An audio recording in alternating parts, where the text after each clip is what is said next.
Ja, Spektabilität.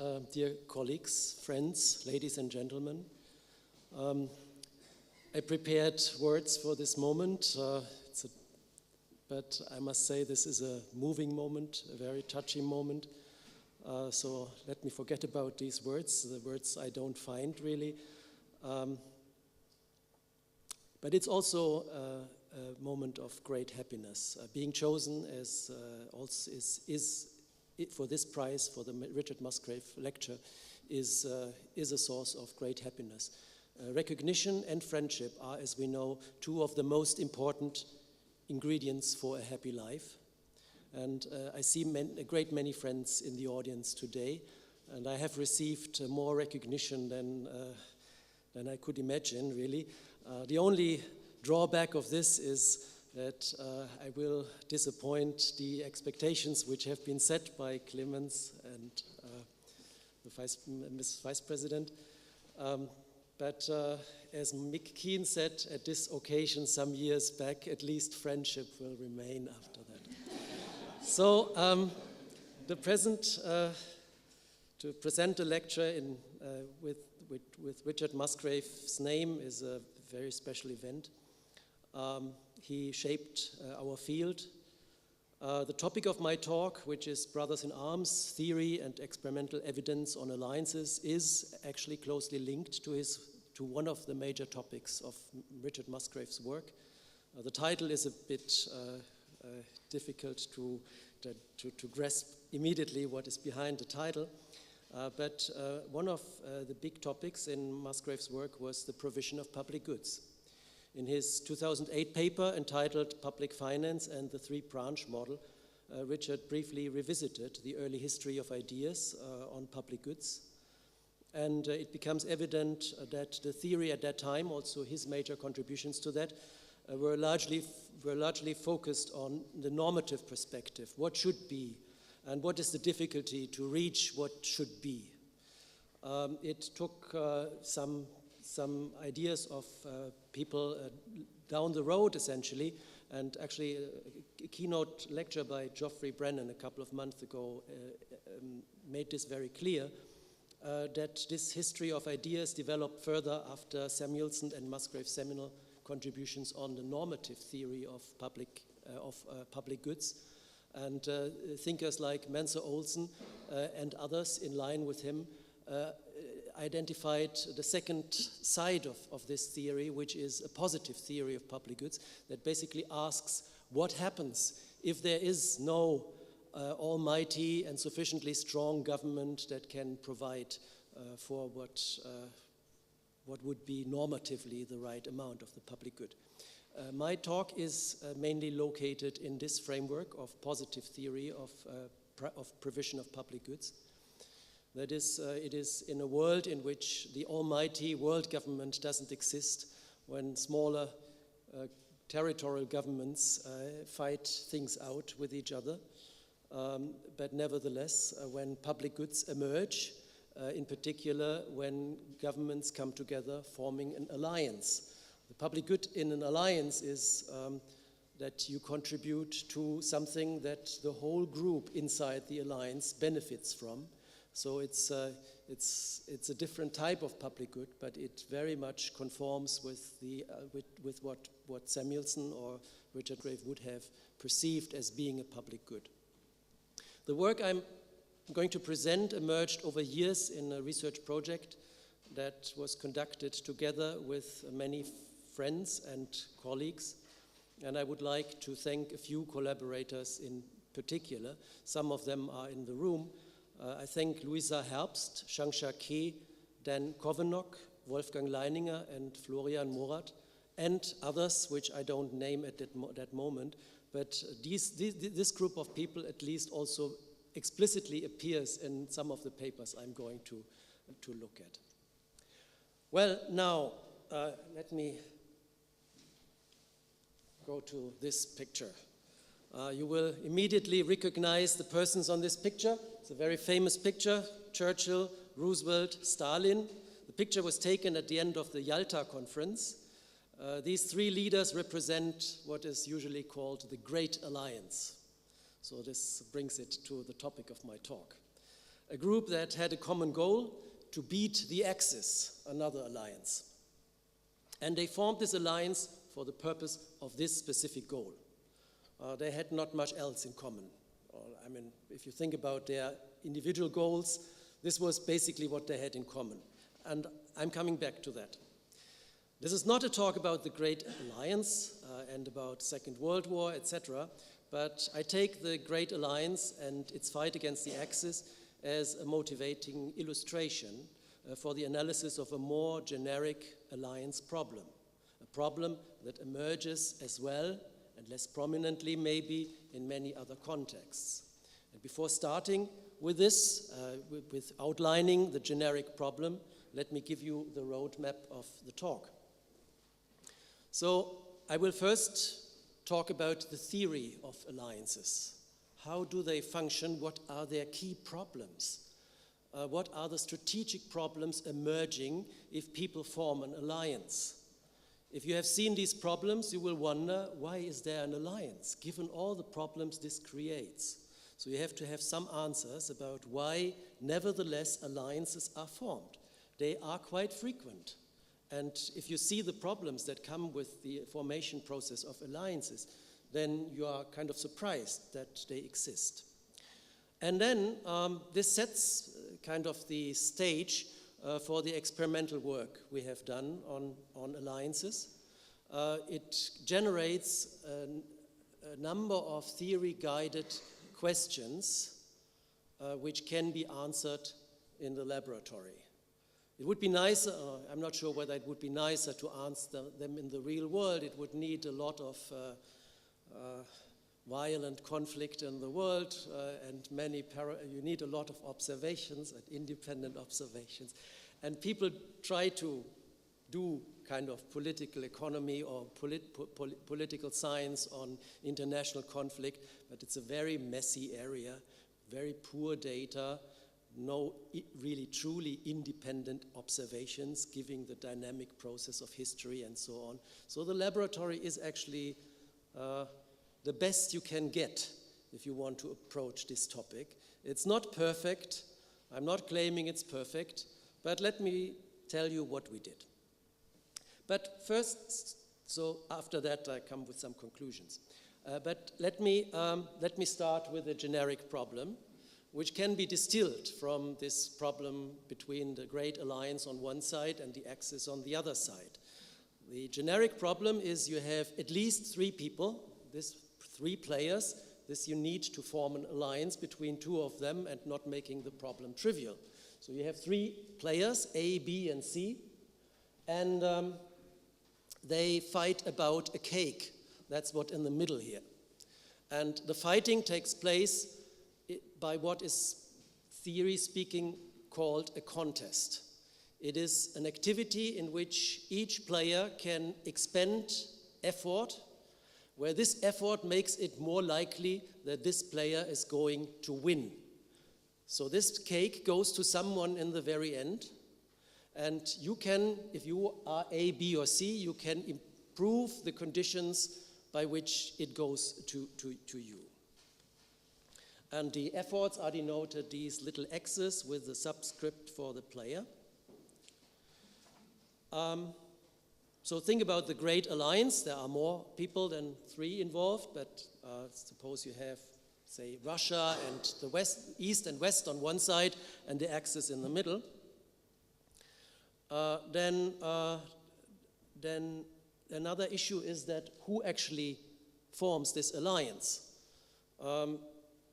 With the Great Alliance, there might have been natural candidates, but if you go into the history books, you will find out that it was not totally clear all the time. There has been ideas about a Russian-German alliance, and initially it had existed. And there had been ideas about a British-German alliance as well. At least the Russians were always very suspicious about how serious are the British in not going into an alliance with the Germans. But nevertheless, the one that appeared may have been natural. And for the generic model which I'm going to look at, I will assume that there is a natural alliance if there is an alliance, and that's the alliance between players A and B. So I will rule out all other possible alliances. You can do theories about alliance formation where you keep this open. That's a messy area because the equilibrium concept which you use is not really straightforward. There are different equilibrium concepts that lead to different outcomes. And I avoid for now this problem by just assuming that if there is an alliance, then it's between A and B. So these conflict models, which I'm addressing here, they make a number of fundamental assumptions that hopefully match real-world elements as well. So as said, players choose and expend efforts trying to achieve a goal. Different players have conflicting goals. They all go for a prize, but they can't win the prize everybody. So the prize goes to one of them. So if one achieves the goal, the other can't achieve the goal. The efforts that are chosen by the players are paid, irrespective of whether a player wins or not. It's not like you go to the bakery and buy bread and then you pay only if you go home with bread. It's you pay in any case. So think about the Second World War. They were building tanks and fighter planes and bombers and so on. Even if they lost in the end, everybody invested in this. And only one alliance was actually winning, and the others were just sinking this money without getting what they really wanted. So what is important, though, is that if you have more tanks, then this increases your odds. This makes it more likely that you will win, and it makes, therefore, also the odds for the other side worse. So if you increase your probability by building more tanks, then this means you decrease the probability for the other players that they win the prize. So all this is embedded in a standard contest model. And often it uses, so what we now need is a mapping between these contest efforts, which are chosen by the different players, and the win probabilities for these players. And what's often used is what you see here is the so-called TALOC, Lottery Contest Success Function. Very complicated name for something that's very generic if you think about it. It just says your probability of winning is equal to your expenditure divided by the sum of all expenditure. So your number of tanks divided by the total number of tanks that everybody puts in. If you haven't seen this and haven't worked with it, you might say, that's quite arbitrary. I could come up with other functions. That's true. Other functions are discussed. This is just the most prominent one. It emerged actually independently in many, many areas. It appeared first, I think, in the literature on advertising. It then appeared in the work of TALOC, of course, on rent seeking. It also appeared in sports economics independently, and it appeared in the work on R&D competition. So it's kind of the natural function to choose. That's not a good reason to use it as a scientist, but there are other good reasons. One is that there are a number of axiomatizations of this, where people show what are the axioms and how plausible are these axioms that then straight lead to this function. And you can look at these axioms. I find them plausible, but maybe other contest success functions are plausible as well. And there are a number of micro-foundations. Among the contributors for these micro-foundations are Jack Hirschleifer, John Riley, Preston McAfee. Basically, they tell you that a dynamic stochastic process, such as a patent race, a truly dynamic problem, is appropriately and precisely mapped into a static problem in which this function tells you the probability by which you are going to win the patent and not your rival.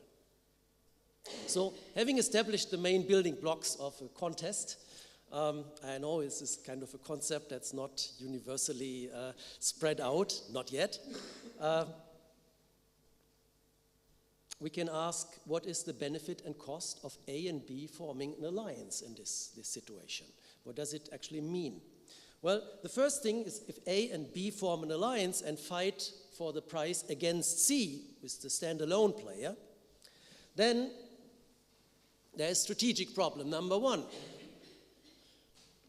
which has been highlighted by Olsen and Seckhauser. There's a free rider problem emerging immediately. If these two players contribute to a group public good, each of them who contributes as well for the other.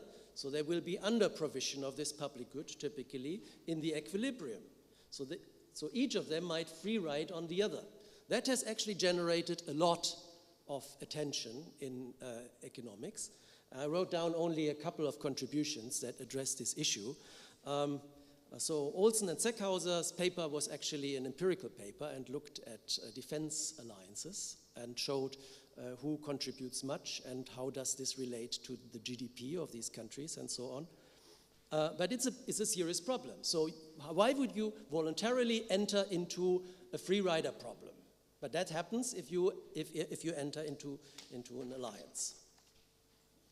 So the second strategic problem that emerges brings us back to this picture, actually. I told you this is the picture after the Yalta conference. If you go to the Potsdam conference in July, August 1945, it became even more evident that these gentlemen had not much in common other than the defeat of the Axis. Already in Potsdam, they were starting to quarrel about how to divide the spoils of victory. They were discussing about how to divide Germany and the rest of the world among themselves. And this quarrel led straightforwardly to the Cold War, which was a decades-lasting kind of contest, if you like, in which they built guns, tanks, planes, missiles, in order to resolve how to divide the world between them. This was extremely expensive. So if you are in an alliance and you fight down your enemy, then what do you gain? You gain another fight. You don't gain the prize. You gain a situation in which you have to fight for what you have just gained. And in this fight, you will dissipate a lot of the gains which constitute this prize. In the Cold War, I mean, we were lucky as we are sitting here. It could have been worse, but still it has been extremely expensive. So if you anticipate in an alliance that what you win is actually something you have to fight for again to deal with the internal distributional conflict inside the alliance, then it's less worth for you to go for the prize. The prize itself is less valuable. But if the prize is less valuable, because you dissipate part of the prize later on. So if this is true, then this reduces your incentives to contribute to the success of the alliance as well. So it's a big second strategic problem that emerges if an alliance is formed. The third big problem brings us actually to classic literature. Friedrich Schiller has alluded to this in his theater play Wilhelm Tell. And the dialogue, which I'm referring to, is on this slide. And it's not in German. It's translated by someone called Martin. I think he did, if I understand English correctly, then it's a decent translation. So what Stauffacher does, he wants to talk Tell into an alliance. And he appeals to all the things you appeal to if you want to talk someone into an alliance. So Stauffacher appeals to the common good, to mutuality, and to the synergies. In the end, it culminates in the claim that unity makes even the weak strong. Tell is pretty reluctant. So he doesn't claim that Stauffacher is wrong, at no point, but he still doesn't want to join this. And the claim he makes is, well, yes, what you say may be true, but I'm not weak, I'm strong. And for the strong, it holds that the strong man is the strongest when alone. What does he really mean? He means something that is very familiar to all people who have worked on the private provision of public goods, and I know there are some experts on this theory in the room who made outstanding contributions to this. it appeals to the fact that if you are together with other people in a group and you make individual voluntary contributions to the common good, then the major burden is on you if you are the strongest in this group. You are the one who wants to have this most or who has the lowest contribution cost. So if Wilhelm Tell enters into this alliance, he will be the one who bears all the burden.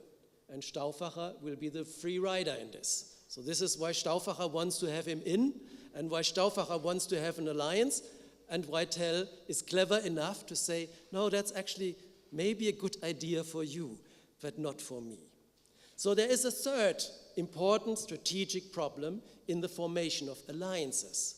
Those who enter into an alliance are the weak players. So if you enter into an alliance, you anticipate that those who also enter will be weak players. So it's a negative selection of people who enter into an alliance. So if you are strong, you better stay out. So far, I painted a fairly gloomy picture about the performance of alliances. So nevertheless, they exist. So why do they exist? There must be reasons for people entering into an alliance. So let me come to some countervailing forces. Every economist needs to be able to find reasons for both sides, right? So this theory also generated a lot of reasons for why you might want to enter into an alliance.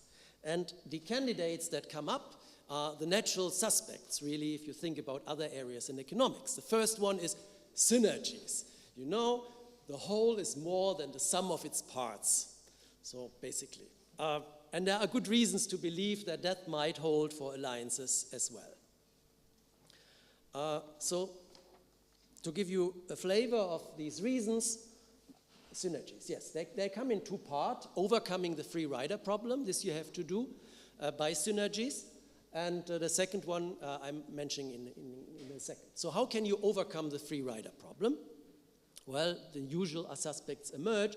One is infinitely repeated games. That's always a means to punish the deviators, to punish the free riders, and then you're done. So that's a possibility to get rid of strategic problem number one. Another means to get rid of the strategic problem number one was something which Wolfgang Leininger and me approached. We said there are two major problems. One is the free rider problem, the other is the problem of internal conflict. So why not solving one problem with the other problem? And how can you do this? Well, internal conflict may be the outcome of an equilibrium, maybe an equilibrium outcome, but there might be other equilibria simultaneously that exist. So if you have, for instance, a Nash division game, then this Nash division game has multiple equilibria. Right? It has efficient equilibria if nobody claims so much that the sum of the claims is more than 100%. And it has all these equilibria in which some people just claim too much, so whatever you claim doesn't matter, so nobody gets anything. These are two equilibria. One is very bad, the other is very good. The other one is efficient, and the other solves the distributional problem. The other makes the distributional problem as severe as it can be. So which equilibrium emerges is ex ante not clear. It's both equilibria. But what you can do is you can select, as the players, you can select which equilibrium you play as a function of what happens in the previous stage, in the stage in which you as alliance members fight the outside player. And you can say, and I think we thought this is kind of natural, if everybody contributes his share, then we coordinate on the good equilibrium later on. If someone deviates, not doing his fair share, then there will be quarrel. Then they will not agree, and then the bad equilibrium comes out. So in that sense, you solve the free riding problem and the distributional conflict problem together. You solve one problem with the threat of the bad equilibrium down the road.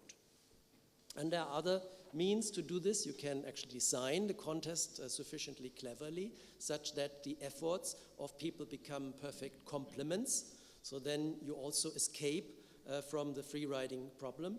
Whenever you approach a situation in which you basically enter into a step-level provision game, you also escape from the free riding problem. So, but now the real synergies, the real synergy, do I have time for this? Yes. Actually, this is a fascinating exercise that refers to a paper by Dan Kovanock and Brian Robertson, who show a kind of a strategic effect of that emerges. So here is A and B, and C is the outside player, and A has a front with C, and B has a front with C, and they have tanks, and they potentially can fight it out at each of the fronts. A might win or lose against C, and B might win or lose against C, and they stay independent. But they also can form an alliance. And now comes a very interesting strategic synergy. And if A and B form an alliance, B could think, well, why shouldn't I donate a tank to A? Donating means unconditionally giving a tank to A. Why would that be a good idea? If you are in an alliance, this is non-cooperatively feasible, right? So let B do this, okay? First, if they don't form an alliance, then C will allocate its tanks to the two borders in a way that's optimal for C, right? So now comes the alliance, and in this case, one of the tanks moves to A. So that's actually good for A, of course, more fighting power for A. Also, the immediate effect is bad for B, less fighting power. So how can this be good for B? It can be good for B because it will reallocate the tanks inside C. Right now, A is stronger, and that means the optimal allocation of tanks for C is not the old one, is a new one. It will relocate some tanks to the border with A. So fewer tanks, if I'm B, fewer tanks on my border. That's an advantage. The fascinating part is that this strategic advantage can be larger than the immediate disadvantage of delivering a tank to country A. And that's a strategic complementarity, a synergy, which I find particularly appealing. I mean, whether it's realistic or not, I mean, it can numerically solve, and sometimes it works out, and it depends on the distribution of tanks and so on. But now come to these other synergies that come from a very different source, which I gave it the name parochial altruism, and I didn't coin this, I didn't invent this. It's actually our Swiss sister social scientists in psychology and sociology coined this and found this term. And what's meant with this is that the formation of alliances has a flavor which Stauffacher mentions. He appeals to that, if we are in an alliance, we feel better, more self-confidence, also we will altruistically behave towards each other and so on. And he's not wrong. This happens. This happens very easily. If we would have T-shirts of red color and blue color and we would hand it out in this room, and everybody would have to dress up with a blue or red colored T-shirt, then you would be two teams. Very quickly you would feel like two distinct groups, and it would be your group and the others. And you would talk well about your group and you would talk bad about the other group. And that would happen extremely quickly. It needs almost nothing to induce this in-group favoritism, how they call it. And it becomes even stronger if there is an out-group. So if you are a group, have the same T-shirt color, we all get the same T-shirt color, then we don't identify as a group, right? But if some have a blue T-shirt and the other have a red T-shirt, then there's an out-group. And that makes this group formation process even much stronger. So this is psychologically speaking or sociologically speaking, this is a fact. And I wouldn't talk about this if there wouldn't be a rational explanation for this. And the rational explanation is evolutionary biology. So evolutionary biology has studied this quite extensively, and they come up with good reasons to believe that we have been genetically trained to behave like that. So there are advantages of forming an alliance. Some. So things are open. Also, there are some questions.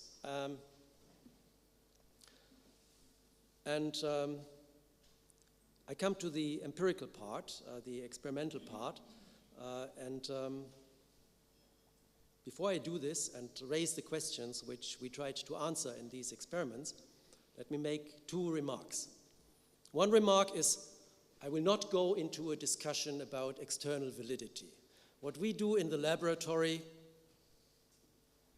whether that applies to Winston Churchill, I don't know. He is certainly special, right?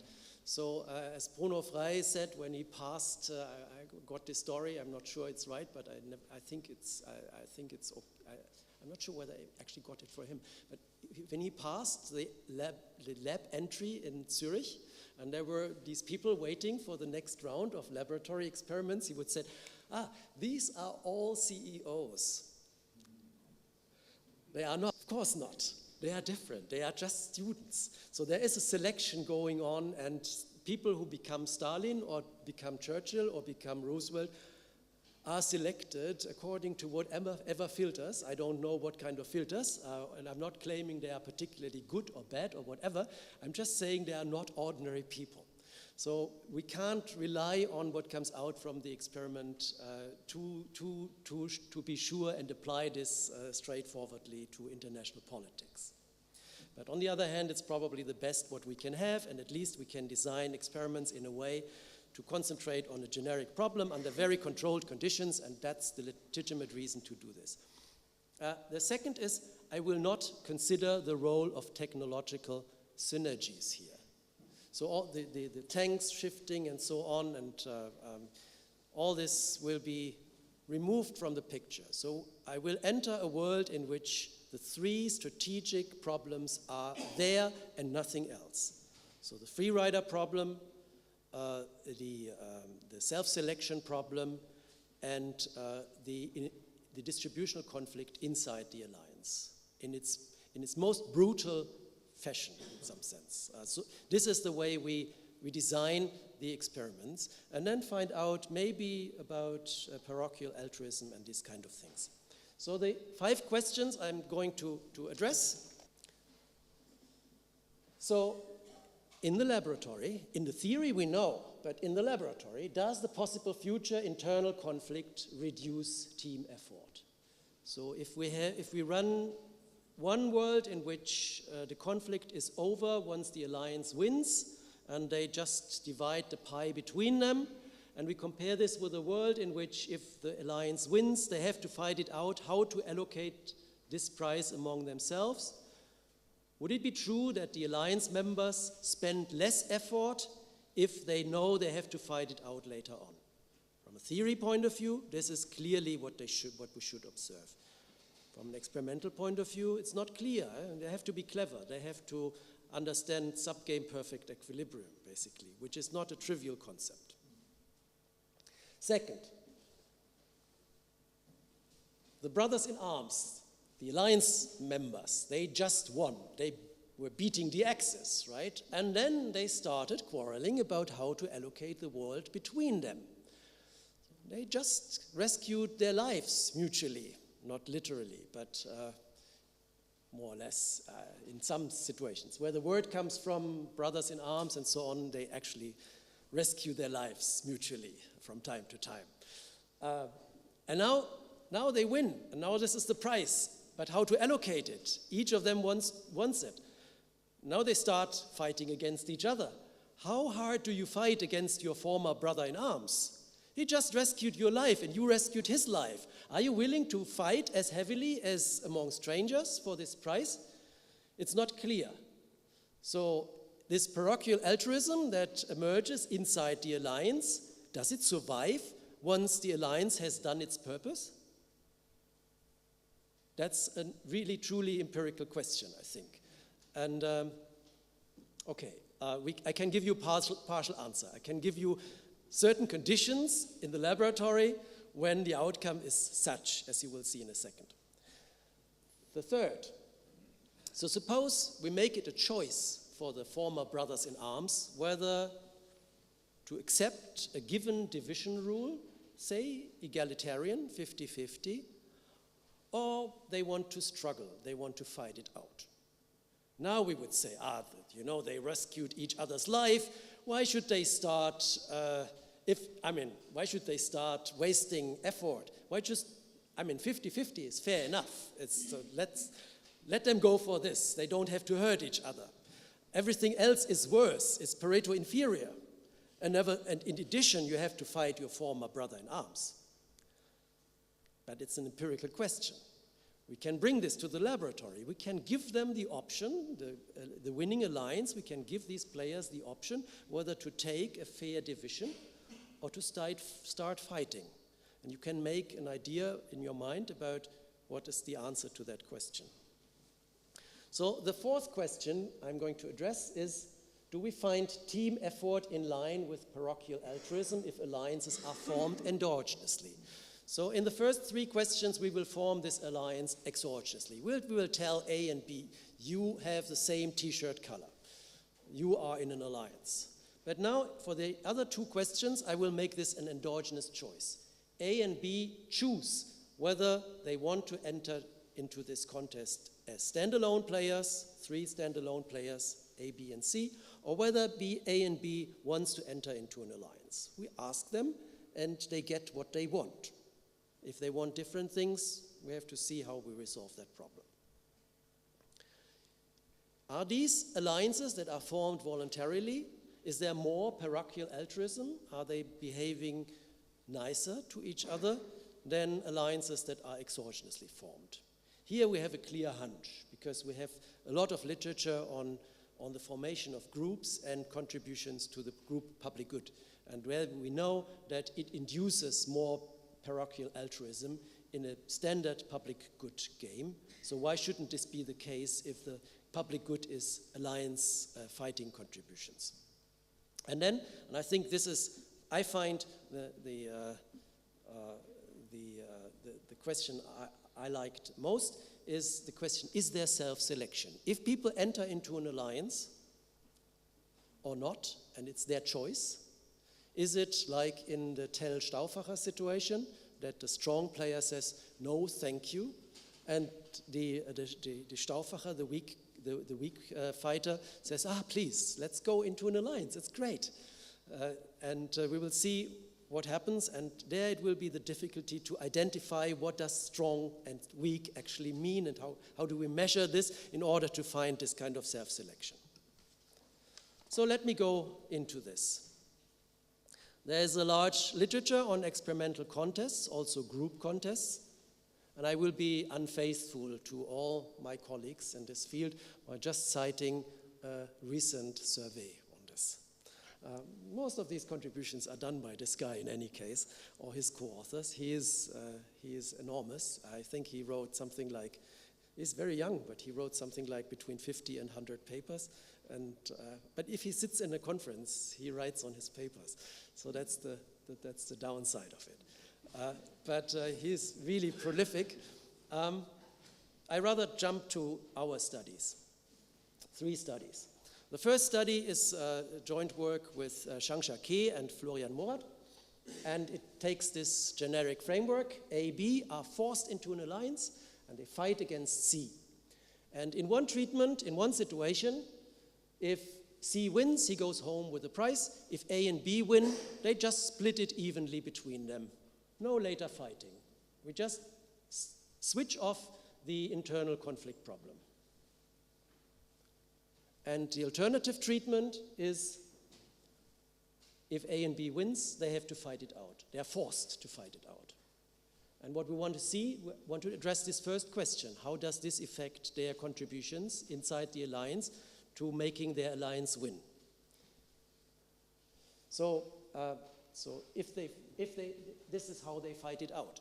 I haven't talked about that, so let me say 30 seconds about this. So if A and B win, They win a prize of 450 experimental currency, which is Thaler, and they spend experimental currency on their efforts, also in Thaler. And so they jointly won 450 Thaler. So now they have to split it between them. One of them has to get it, actually, and the division rule is by a contest again. Each of them spends Thaler and wins with a probability that's equal to his amount of Thaler divided by the sum of the Thaler which the two players spent. The Thalers which they spent before in the alliance contest doesn't matter anymore. It's new Thaler which you have to spend in order to, if you fight it out. So the Cold War resources, they didn't recycle the tanks they had in the Second World War. Right? They developed new weapons, new guns, new fighters, and so on. So that just summarizes the two treatments. This is the result. We played this 30 rounds. You should forget about the first 15 rounds. People need a lot of time to learn what's ongoing. But the second half of it is quite good. You see the first 15 rounds, things move downward, they learn, they overestimate the benefits of their efforts, they spend even more, but then it gets fairly stable. And what you see is, in the alliance in which they just share, they spend less. They spend more, sorry, that's the blue dots. They are just connected with each other, but the dots actually measure the average effort chosen by an alliance player in these rounds. Okay. We also have the predictions if they only care for money and they solve the game through, and they spend more than what are these predictions. That's not unusual in contests. If you go to the laboratory, they seemingly like these games and they bid like hell. But the important thing is the difference between the two treatments. So the fact that they fight it out reduces their effort also in the alliance stage. So this problem is seemingly a real problem, at least in our experimental setup. The outside player, that tells you about the free riding problem, the outside player spends much more than the alliance players, and this indicates actually the alliance problem, the free riding problem, which is very, very prominent, but that's also not surprising.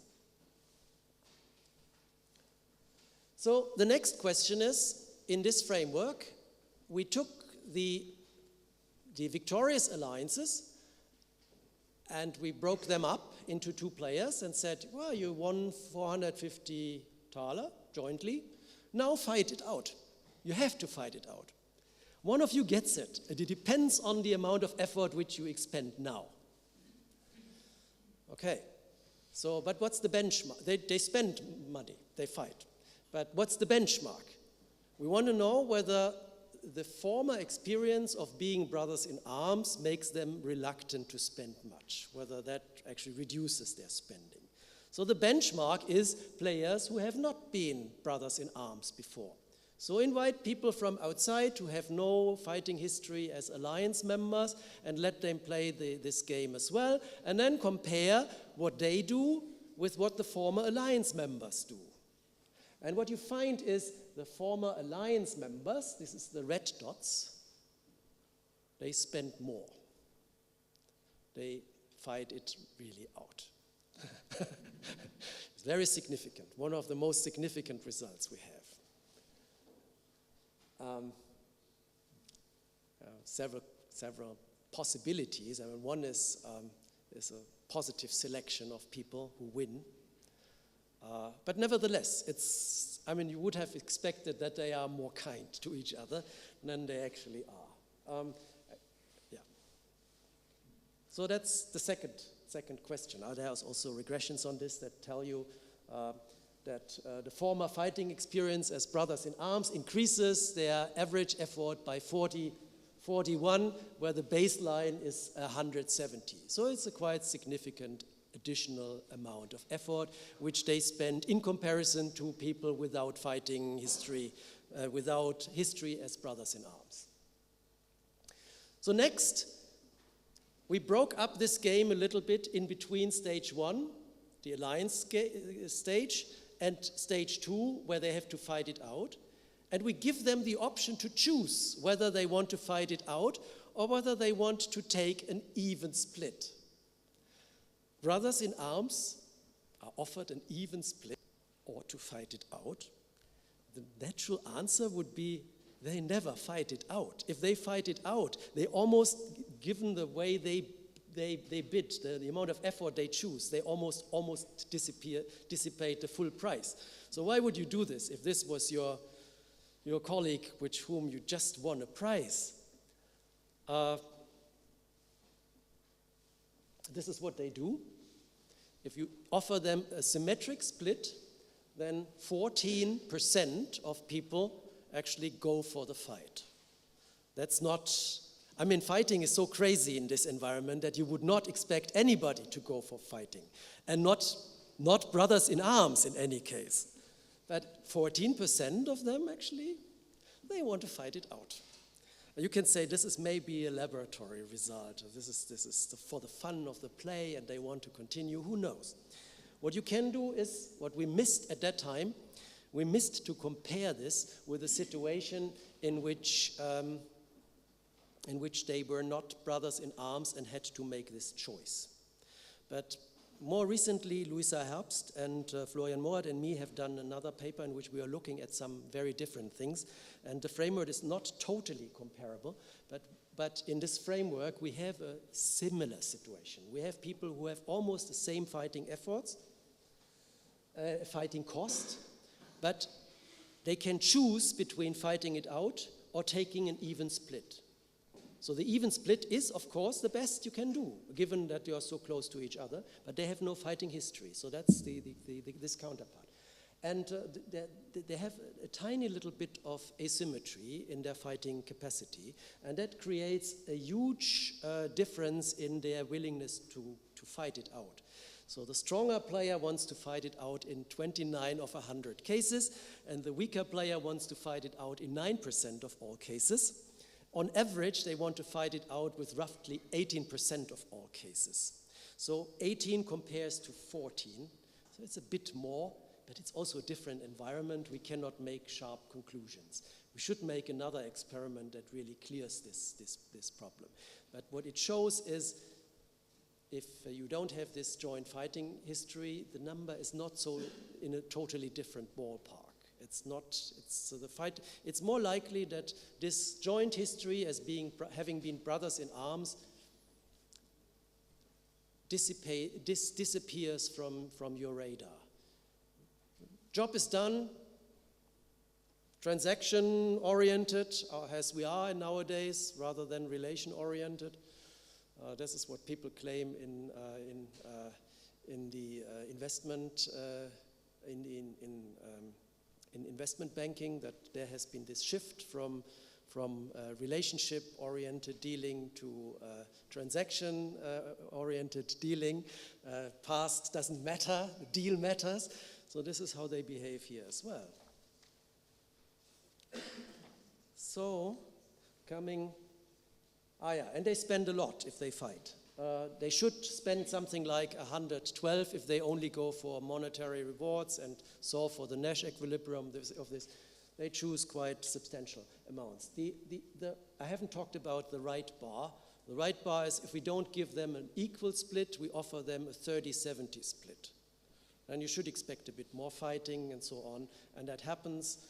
You shouldn't expect that they behave very differently once they fight, and that's indeed the case. Once they fight, they behave very similarly. It's not at the center chord of this exercise here. So let's come to these other remaining two questions. In which case, the alliance is formed endogenously. That means players A and B, once they are in the laboratory and they are assigned this role, they are asked, would you like to enter into an alliance or would you like to stand alone? If they both say, I want to stand alone, then they are in this world. Not just a three-player stand-alone contest. They fight it out, the winner gets everything. If both say, yes, I want to be in an alliance, then they form an alliance and they play this alliance game, which I just discussed.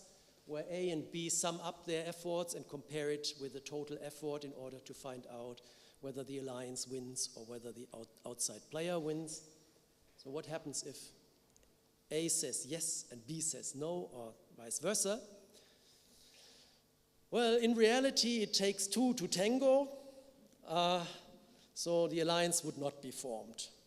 But we gave randomness a chance, so we flipped a coin. In 50% of the cases, they were forced into an alliance in this case, if they have diverging opinions, and in 50%, no alliance was formed.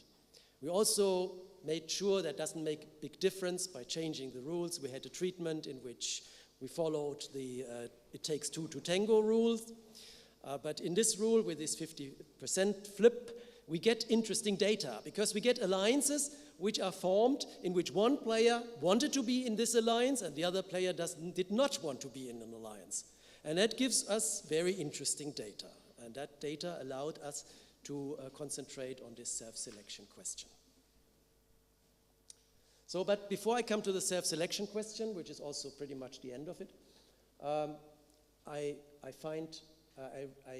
draw attention to the result that the endogenously formed alliance induces more effort. That's not surprising, but it comes out also in our framework. The group spirit is bigger if you produce this alliance voluntarily somehow. But now come to the Wilhelm Tell issue. How did we define strong and weak players? Well, we asked the same players which played this alliance formation game also to participate in a stand-alone contest with 3 players. And there we collected the data on how they behave in this stand-alone contest. How much effort would they spend? And if they spent more than the average of everybody, then we called them strong. And if they spend less than the average of everybody, then we called them weak. So all our players are either strong or weak. And now we can ask, how significant is this fact that they are strong or weak for their choice behavior? And we find that the strong players are much less likely or significantly less likely to vote for entering into an alliance. Among the strong players, 51% want to enter into an alliance, and among the weak players, 65% want to enter into an alliance. Yeah, I mean, 0-1 distribution would be nicer, but there is lots of other things in the world, and what strong and weak means, someone is strong even if he spends a tiny little bit more than average and so on. So it's a very crude measure of strong and weak, but nevertheless, this crude measure is sufficient to generate a significant difference between strong and weak players. The weak players are more likely to desire to enter into an alliance. The strong players are less willing to enter into an alliance. So, because this strong and weak definition is maybe a bit intransparent, we chose also another one. We induced strength and weakness by changing the cost of making a contribution. So we made strong players who had low contribution cost, and we generated weak players who have high contribution cost. And the outcome is now you have 4 types. You have people who are genuinely strong and have low contribution cost. On the one end of the spectrum, these are the strong people, and you have the weak people who have high contribution cost and are genuinely weak. And you see they are ordered pretty much according to this. So if you have these 2 measures of strength, the strong people, only 31% want to enter into an alliance, and the weak people, 82% want to enter into an alliance. And they are right in what they do, because the strong people get systematically exploited. And that's the last table I'm showing you. So if both want to enter into an alliance, they are presumably weak. So their effort is 72. If player 1 wants into an alliance and player 2 didn't want to enter into an alliance, but they end up in an alliance, then player 1 spends only 60 on average. But this poor guy who is forced into an alliance or didn't want to be in an alliance and is probably a strong person according to this theory, he spends 87. So it's in fact the case, people see, I'm in an alliance with someone who didn't want to be in an alliance. That's fantastic. I should spend little because this guy is the poor person who has to do all the burden. So Tell is not wrong in not joining the alliance. So the conclusions actually run through the whole exercise once again. So I will be short here. The experimental results. Yes, well, we find that parochial altruism is a function of the endogeneity of the alliance formation. Future internal conflict is quite strong. The memory of former brothers in arms doesn't survive the end of the alliance task. And no, they are willing to fight with each other, quite like people who have not been brothers in arms if they have a choice. And finally, strength matters for your selection. So the self-selection problem is potentially a real problem. And this is not the end of this research project, but it's the end of my talk. And I thank you very much.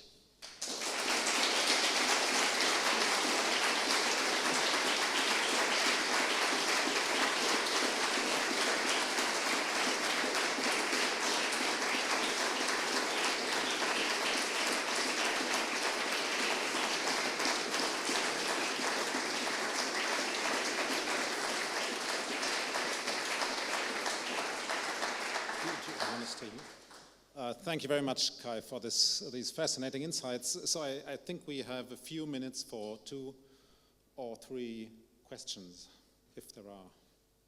Why is the United States so enthusiastic in NATO in terms of the theory? The first thing is the Olsen-Zeckhauser paper showed that they bear the main burden of it. But I think already they discuss that NATO is not a pure group public good. So the US gets something in addition than just like everybody else. So I think, they are, how would you call this, the leader of the group and can determine maybe the goals a bit more than others. So I think there are private elements of benefits which come with NATO. And my hunch would, I don't know, we haven't studied it, but my hunch would be that this might explain why, it's not a perfect match between NATO and the alliance theory I showed.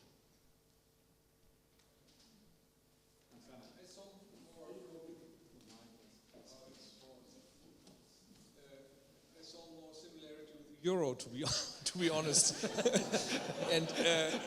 And you had the breakup scenarios. This was too fast for me. I did not understand the message. Can you repeat it?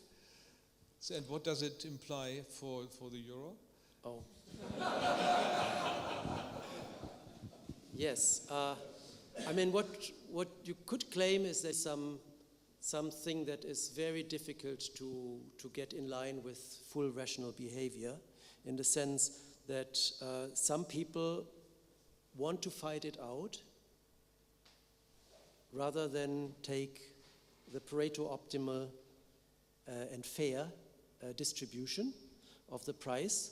A small group actually wants to go into the contest. That was the message here. It's also exposed for, it's not good for them, but what it shows that this happens pretty much whether they have been brothers in arms before or not. The explanation for this behavior, here I would be very hesitant to make about external validity conclusions because people seemingly like playing these lottery games in the laboratory.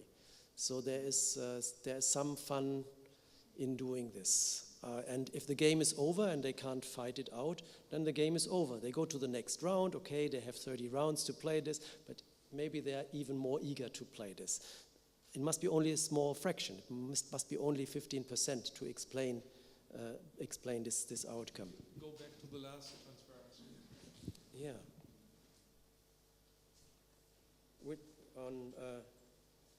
On this fighting out, or? No, the very last one. Oh, the very last one.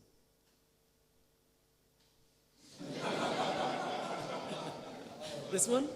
This one? So, the first theorem or result. Yeah. Can you explain that costly breakup occurs frequently even if a Pareto superior default is offered? Yes. Well, we put people in a situation where they were jointly winning a prize, 450 Thaler. So Clemens and me were winning this. So now we have to choose how to continue. One way, we are asked, do you agree to a fair split? Clemens takes 225, I take 225. Or would you like to fight it out?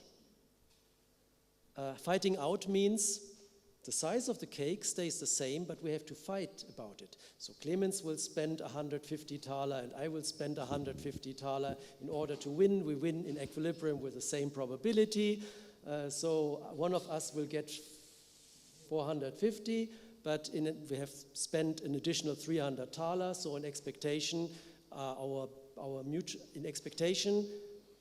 before we got 225, now in expectation we get 75.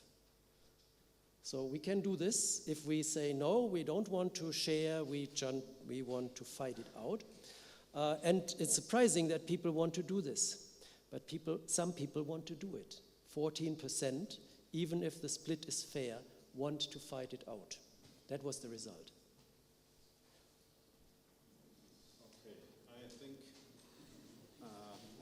I'm not sure Hans Werner is convinced, but I think for time reasons we will now. we have more time later. We will have more time. We will have more time later. So let me thank you again, Kai, for this wonderful lecture. I think it's really touching how we can all see that you are standing really on Richard's shoulders. As you said at the beginning of your lectures.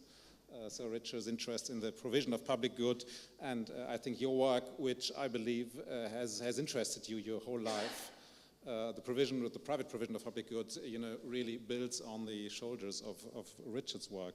I find this very touching. Now we conclude with another music piece, and then we have a wine reception. Thank you very much.